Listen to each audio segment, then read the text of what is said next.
آگے کی پوری کہانی یہاں پیش ہے۔ کربلا کا وفادار امام حسین، عصا اور جھلجناح۔ جب اس شخص نے امام محمد باقر عصا سے پوچھا کہ اے امام، جب امام حسین گھوڑے کی جین سے زمین پر آئے تو اس وفادار گھوڑے نے کیا کیا؟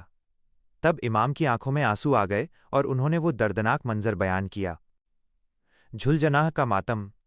جب سید ابرار حضرت امام حسین عصا زخموں سے چور ہو کر گھوڑے کی پشت پیٹھ سے زمین پر تشریف لائے تو وہ وفادار گھوڑا، جسے جھلجناح کہا جاتا تھا، اپنے مالک کی یہ حالت دیکھ نہ سکا۔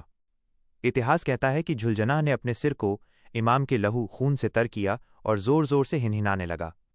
وہ امام کے ارد گرد چکر لگانے لگا تاکہ کوئی دشمن قریب نہ آ سکے۔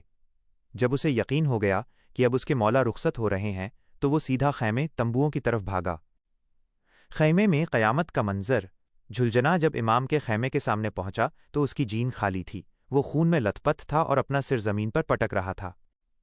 بی بی زینب سعا اور امام کی چھوٹی صاحبزادی بی بی سکینہ سعا جب باہر آئیں اور خالی جین دیکھی تو پورے خیمے میں کوہرام مچ گیا۔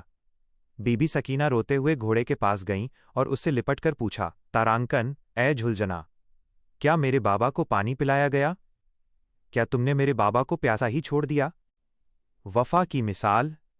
کہا جاتا ہے کہ جھلجناح نے اس وقت انسانی آواز میں چیخ ماری اور اپنی وفا کا ثبوت دیا۔ جب اہل بیت امام کا پریوار کا ولاب چرم پر تھا تو وہ گھوڑا وہاں سے نکلا اور نہر فرات کی طرف بھاگا۔